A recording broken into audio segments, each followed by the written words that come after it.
Right సత్యబోయినపల్లి గారు మనతో పాటు ఉన్నారు, మాట్లాడే ప్రయత్నం చేద్దాం. అక్క, నిజంగా కమిషన్లో విచారణలో పిలిచినారు. తెలంగాణ మాజీ ముఖ్యమంత్రి, తొలి ముఖ్యమంత్రి అయినటువంటి సీఎం కేసీఆర్ గారిని ఇక్కడికి పిలిచిర్రు. ఇది నిజంగా స్కామ్ జరిగింది, అరెస్టు తప్పదని చెప్పి వార్తలు వినిపిస్తా ఉన్నాయి. ఏం చెప్పదు? ఏం స్కామ్ జరిగిందో కూడా చెప్పాలి. ఎందుకంటే 94 లక్షల కోట్ల కాళేశ్వరం ఆదాయం అయితే 1,00,000 కోట్లు అని చెప్పేసి మాట్లాడుతున్నారు.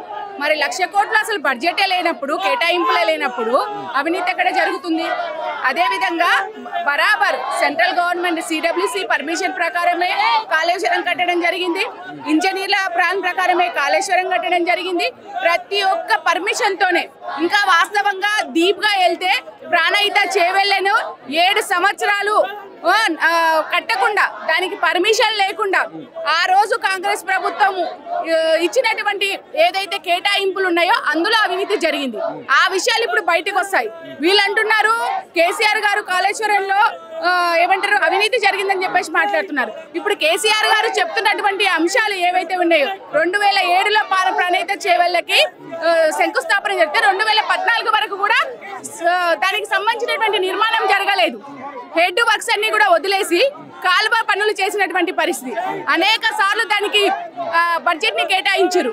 ఆర్థిక దోపిడీ కాంగ్రెస్ ప్రభుత్వంలో ఉన్నప్పుడు జరిగింది. కేసీఆర్ గారు వచ్చిన తర్వాత కాళేశ్వరం నిర్మాణానికి సంబంధించి అటు మహారాష్ట్ర ముఖ్యమంత్రితో కావచ్చు, ఇటు CWCతో కావచ్చు, అట్లాగే కేంద్ర మన రాష్ట్ర క్యాబినెట్ ఏదైతే ఉందో క్యాబినెట్ ని కూర్చోబెట్టి అన్ని పర్మిషన్స్ తీసుకున్న తర్వాత మాత్రమే కాళేశ్వరం నిర్మాణం జరిగింది. జరగడమే కాదు, వందల లక్షల ఎకరాల భూములు పంటలు పండినాయి. ఆ వచ్చినటువంటి పంట ఇవాళ దేశంలో నెంబర్ 1 తెలంగాణగా తయారైంది. కావాలని ఆ రోజు ఓటుకు నోటు కేసులో దొరికినటువంటి రేవంత్ రెడ్డి నన్ను జైలుకు పంపించిందని చెప్పేసి అది కక్ష పెట్టుకొని ఈరోజు అటు కేటీఆర్ ని కావచ్చు, హరీష్ అన్నని కావచ్చు, ఇటు ఈరోజు కేసీఆర్ ని కావచ్చు ఒక కక్షపూరితమైనటువంటి వ్యవహారమే తప్పితే వాళ్ళు చేసినటువంటి కాళేశ్వరం ప్రాజెక్ట్ ఏదైతే ఉందో అది తెలంగాణకి సస్యశ్యామలమైనటువంటి ప్రాజెక్టు. ఒక పక్క అసలు తుమ్మిడిగడ్డ దగ్గర నుంచి తీసేసి మేడిగడ్డ దగ్గర పెట్టడానికి కారణమే ఆ 1,00,000 కోట్ల కుంభకోణంలో భాగం అని చెప్పి చెప్తా ఉన్నారు. స్పష్టము, అక్కడ మహారాష్ట్ర పర్మిషన్ ఇవ్వలేదు. ఇంకొక విషయం ఏంటంటే అసలు అక్కడ నీళ్లు లేవు. అంటే పై రాష్ట్రాలు ఏవైతే నీ వాటర్ తీసేసుకున్న తర్వాత మనకు కేవలం 63 TMC వాటర్ మాత్రమే మనకు ఉన్నాయి. అందుకే ఇక్కడ ఆ విషయాలు బయటికి రావాలి. ఎందుకంటే అసలు వాటర్ లేని చోట, మహారాష్ట్ర అంగీకరించని చోట అసలు ప్రాణహిత చేవెళ్ళకి శంకుస్థాపన చేసి వాళ్ళు ఎట్లా అంత డబ్బుల్ని దోచుకున్నారు 2007 నుంచి 2014 వరకు అనేది ఇప్పుడు స్పష్టమవుతుంది. ఇది ఒక అందుకు మంచి జరిగింది. ఎందుకంటే ప్రజలకు వాస్తవ విషయాలు తెలియాలి. అది కేసీఆర్ గారు చెప్తేనే బాగుంటది. కమిషన్ కి తెలియాలి, తెలంగాణ ప్రజలకు తెలియాలి. 2007లో శంకుస్థాపన చేసినటువంటి ప్రాణహిత చేవెళ్ళ 2014 వరకు ఎందుకు నిర్మాణం జరగలేదు? కాబట్టి అది కాంగ్రెస్ సమాధానం చెప్పాలా. కాంగ్రెస్ సమాధానం చెప్పకుండా ప్రాణహిత చేవెళ్ళ ప్రాజెక్టును చేపట్టకుండా తెలంగాణకు నీళ్ళు ఇవ్వకుండా 7 సంవత్సరాలు జాప్యం చేసింది. ఎందుకు జాప్యం చేసింది? అక్కడ మహారాష్ట్రలో వాళ్ళ గవర్నమెంట్ ఉంది, ఏపీలో గవర్నమెంట్ ఉంది, సెంట్రల్ లో వాళ్ళ గవర్నమెంట్ ఉంది. అయినా కానీ వాళ్ళు ప్రాజెక్టు నిర్మాణం చేయలేదు. అది తెలంగాణ ప్రభుత్వం వచ్చిన తర్వాత ఈ ప్రాజెక్టును ఒక డ్రీమ్ ప్రాజెక్ట్ గా కేసీఆర్ గారు తీసుకున్నారు. కాబట్టి దాని మీద పని చేయడం మొదలు పెడితే అప్పుడు లోపాలన్నీ బయటపడ్డాయి. దాన్ని సవరిస్తూ అటు మహారాష్ట్ర సీఎం ను కలవడము, అటు CH విద్యాసాగర్ గవర్నర్ ఎవరైతే ఉన్నారో ఆయన సహకారం తీసుకోవడము, ప్లస్ సెంట్రల్ CWC సహకారం తీసుకోవడం, ఇవన్నీ చేస్తూ ఉంటే ఒకానొక సమయంలో అసలు అక్కడ నీటి శాతం ఏదైతే ఉందో, అసలు వాళ్ళు ప్రాణహిత చేవెళ్ళ ప్రాజెక్ట్ ఏదైతే ఉందో వాళ్ళు చెప్పినటువంటి నీటి సాంద్రత కూడా అక్కడ లేదు. కాబట్టి అక్కడ నుంచి మార్చాల్సిన అవసరం ఉంది. మార్చడానికి అన్ని రకాలైనటువంటి పర్మిషన్స్ తోనే మార్చడం జరిగింది, నిర్మాణం జరిగింది.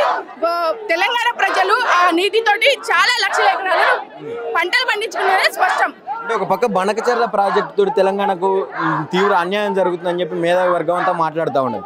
ఆ సమయంలో అది వదిలేసి ఇక్కడ కాళేశ్వరం కమిషన్ కావచ్చు, విచారణలో భాగంగా పిలవడం కావచ్చు, ఇది చెప్తా ఉన్నారు. ఇంకో పక్క మొన్న రీసెంట్గా ముఖ్యమంత్రి వర్యులు మాట్లాడుకుంటూ నా లక్ష్యం ఒక్కటే ఉంటే నేను జైలు నుంచి బయటికి వెళ్ళిన మరుక్షణమే తొడగొట్టి మరీ చెప్పినా అని చెప్పిండు. ఏదైతే నిన్ను పడగొడతా, ఖచ్చితంగా నిన్ను గద్దె దింపుతా అన్నా, నేను దింపేసినా నా లక్ష్యం నెరవేరింది అని చెప్పి మాట్లాడుతున్నాను. ఒక ముఖ్యమంత్రి ఇట్లా మాట్లాడడాన్ని ఎట్లా చూస్తారు? చాలా సిగ్గుచేటు. ఎందుకంటే రేవంత్ రెడ్డి అనే అతను తెలంగాణకు ముఖ్యమంత్రి కావాల్సిన వాడు కాదు. పొరపాటు జరిగింది. ప్రజలు కూడా ఇప్పుడు అర్థం చేసుకుంటున్నారు. ఒక రౌడీని, ఒక కక్షపూరితమైనటువంటి వ్యక్తిని, ప్రభుత్వాలను పడగొట్టే వ్యక్తిని ఇవాళ మనము ప్రభుత్వంలో తీసుకొచ్చి పెట్టామని చెప్పేసి ప్రజలే చెంపలేసుకుంటున్నటువంటి పరిస్థితి. ఎందుకంటే ఇక్కడ బనకచెర్ల అంటే ఆయన గురువైనటువంటి చంద్రబాబు నాయుడిని మెప్పించడం కోసము ఈ రోజు తెలంగాణలో ఉండాల్సినటువంటి వాటర్ అక్కడ తరలించుకుపోతూ ఉంటే ఈ రోజు మాట్లాడని వాడు కాళేశ్వరం మీద ఎట్లా మాట్లాడతాడు? అసలు దమ్ము ధైర్యం ఉంటే నిజంగా తెలంగాణ ప్రజల కోసం ప్రజాపాలన అని చెప్పేసి నువ్వు అధికారంలోకి వస్తే బనకచెర్ల ప్రాజెక్టును ఆపి మన నీటిని ఇక్కడ తెలంగాణ నుంచి పోకుండా ముఖ్యమంత్రి నువ్వు చేయాల్సిన పని అది. కానీ అది చెయ్యకుండా ఇవాళ దాని మీద చర్చ జరుగుతుంటే తెలంగాణలో మేధావులు కానీ నీటికి సంబంధించినటువంటి ఇంజనీర్లు కానీ మాట్లాడుతుంటే దాన్ని పక్కదో పట్టడం కోసం, ప్రజలకు వాస్తవ విషయాలు తెలియకుండా ఉండడం కోసము కాళేశ్వరం మీద కమిషన్ వేయడం జరిగింది. కాబట్టి ఇది ప్రజలకు అర్థమవుతుంది. బనకచెర్ల అనేది కావాలనే ఆంధ్రాకు వీళ్ళు వాటర్ ఇవ్వడం కోసమే ఇవాళ కాళేశ్వరాన్ని బదనాం చేస్తున్నారు. కేసీఆర్ ని కాళేశ్వరం ముందు అంటే కమిషన్ ముందు హాజరు చేయడానికి నోటీస్ ఇచ్చినని అర్థమవుతుంది. కానీ ఏం కాదు, బనకచెర్లకు నీళ్లు పోకుండా కాపాడుకుంటుంది బీఆర్ఎస్. కాళేశ్వరం మీద ఇవాళ నీళ్లు ఇవ్వకుండా ఆపడానికి ప్రయత్నం చేసినటువంటి ప్రభుత్వ కుట్రలని ఖచ్చితంగా బీఆర్ఎస్ ప్రశ్నిస్తుంది. వాటిని కూడా వ్యతిరేకంగా పోరాటం చేస్తాము. ప్రజలకు నిజాలు తెలుస్తున్నాయి. ఖచ్చితంగా బీఆర్ఎస్ ఏ తప్పు చేయలేదు, కేసీఆర్ గారు ఏ తప్పు చేయలేదు. కాళేశ్వరాన్ని ఒక మంచి ప్రాజెక్టుగా కట్టాడు. ఆ రోజు అందరూ ప్రశంసించారు. ఈ రోజు కూడా ప్రజలకు అర్థమవుతుంది. ఫైనల్ గా కేసీఆర్ గారికి నోటీసులు రావడంతో బీఆర్ఎస్ పార్టీ మొత్తం కూడా భయపడతా ఉన్నదని చెప్పి కాంగ్రెస్ నాయకులు అంటా ఉన్నారు. వాళ్ళకి ఏం సమాధానం చెప్తారు? భయం మాకు కాదు, భయం కాంగ్రెస్ వాళ్ళు. ఇప్పుడు నెక్స్ట్ స్టార్ట్ అవుతుంది, వాళ్ళకి ఎంత భయం అవుతుంది. ఎందుకంటే బనకచెర్ల అంశం కావచ్చు, అసలు 2007 నుంచి 2014 వరకు ప్రాణహిత చేవల్ల నిర్మాణాన్ని ఎందుకు చేపట్టలేదు కాంగ్రెస్? ఎన్ని డబ్బులు అందులో అవినీతి జరిగింది అనేది వాస్తవ విషయాలు కేసీఆర్ గారి దగ్గర ఉన్నాయి, బీఆర్ఎస్ దగ్గర ఉన్నాయి. కాబట్టి అవన్నీ బయట పెడతాము.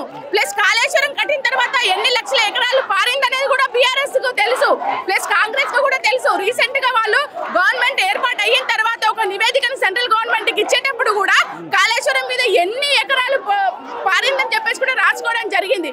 ఎన్ని చెప్పినా ఏం చెప్పినా భయం మాకు కాదు, భయం కాంగ్రెస్ కి. భయము అంటే కాంగ్రెసే ఒక కమిషన్స్ అట్లాగే ప్లస్ కుట్రలతోటి మొత్తం కుంభకోణాలతోటి ఏర్పడే కాంగ్రెస్ కాబట్టి బీఆర్ఎస్ బాజాప్తా నిలబడుతుంది, బరాబర్ కొట్లాడుతుంది. బరాబర్ తెలంగాణ ప్రజలకు విషయాలన్నీ అర్థమవుతున్నాయి.